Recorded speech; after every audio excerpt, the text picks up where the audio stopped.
muncul istilah doli itu sendiri, bahwasanya di Kembang Kuning itu ada seseorang yang bernama Tante Doli. Tahun 70-an tadi kemudian dipindahkan di Putrajaya sehingga Tante Doli ini bertempat tinggal di sana dan buka usaha prostitusi itu di sana. Kemudian di sana terkenal dengan nama Gang Doli.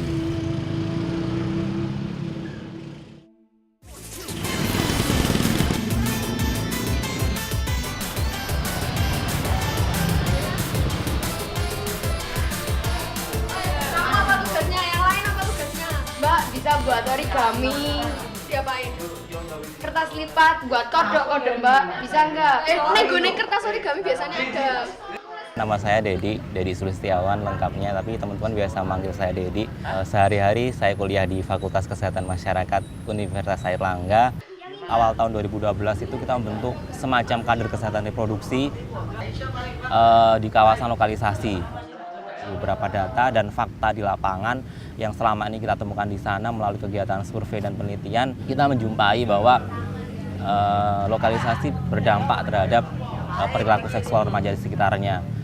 Kasus trafficking lokalisasi, terus perilaku seksual berisiko dan sebagainya. Dari situ kita semakin mantap gitu, kita harus memberdayakan remaja supaya mereka tidak terjerembab dalam kegiatan yang tidak baik, dalam hal ini penyimpangan seksual dan penyalahgunaan nafsa.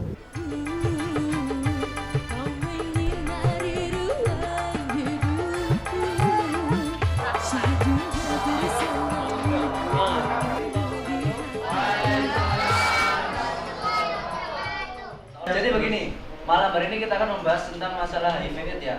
HIV adalah sebuah virus. Jadi virus ini merusak imun tubuh kita, namanya mendefisiensi, menurunkan kekebalan imun tubuh kita. Nah, virus ini itu akan menyebar ketika kita melakukan yang pertama, hubungan seksual.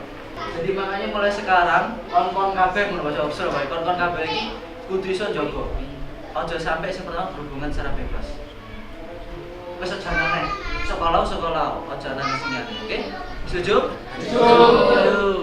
Memang ada implikasi ya, ada dampak yang nyata adanya lokalisasi terhadap perilaku seksual remaja di sekitarnya. Saya menjumpai anak di daerah sana, remaja yang masih 13 tahun udah melakukan free sex. Ada yang 14 tahun dia udah menikah siri yang tidak diketahui orang tuanya. Ada yang sering minuman keras sudah biasa. Selama ini kalau kita tahu lingkungan kan juga bisa berpengaruh terhadap kehidupan ini ya, manusia saat ini ya. Demikian halnya dengan lokalisasi. Makanya sangat memprihatinkan sekali ketika dampaknya sudah sebesar itu tapi tidak ada yang care dengan hal-hal semacam itu terhadap dampaknya. Ya, jadi dengan mengalihkan mereka kepada dunia yang positif dengan kegiatan-kegiatan yang positif, misalnya menyibukkan mereka dalam kegiatan yang positif, kami yakin bahwa remaja itu sebenarnya bisa diarahkan.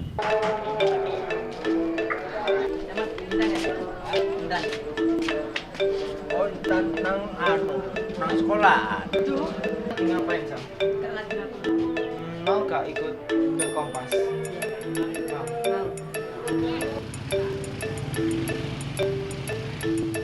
Mau. Siapa yang udah pernah tahu yang ada di depan kita saat ini?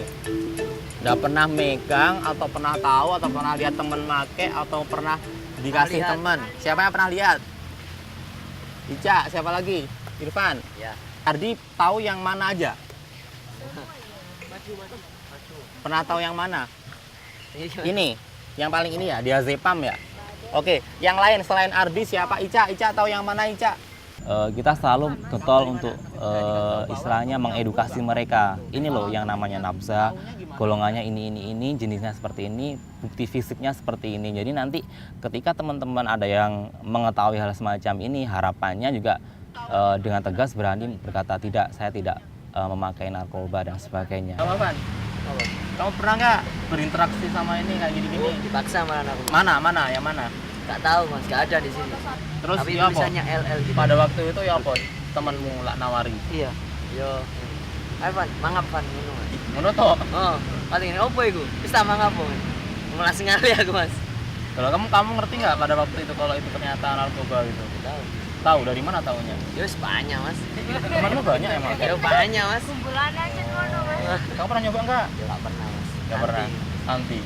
Ternyata aku secara virusan. Wow, luar biasa.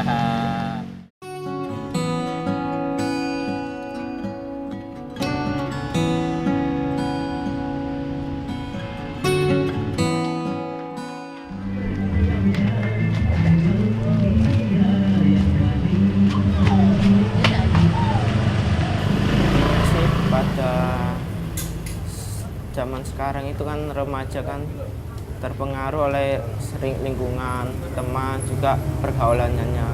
Jadi Mas Dedi itu mengasihkan saran untuk menjadi remaja yang kreatif, giat, ulet, dan juga mempunyai banyak ide supaya usaha yang kita lakukan itu akan berhasil.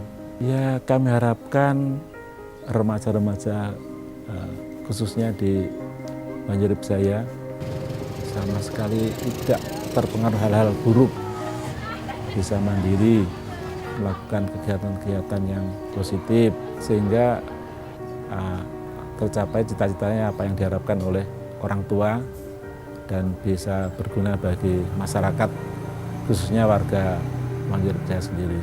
Kita memiliki prinsip bahwa udahlah yang udah istilahnya yang udah BPS udah ada yang ngurusi sendiri, udah pemerintah udah ada yang ngurusi, Pemkot Surabaya udah ada yang ngurusi juga, dinas sosial juga udah sering terjun ke sana. Tapi masyarakat lupa saat ini bahwa lokalisasi kan punya dampak terhadap orang-orang di sekitarnya, terutama remaja saat ini di daerah sana. Jadi remaja sebagai populasi terdampak itulah yang harus diselamatkan sebenarnya, karena dia nggak ada yang ngurusi. Siapa lagi kalau nggak kita yang peduli dengan nasib mereka ke depan mau seperti apa. Kompas!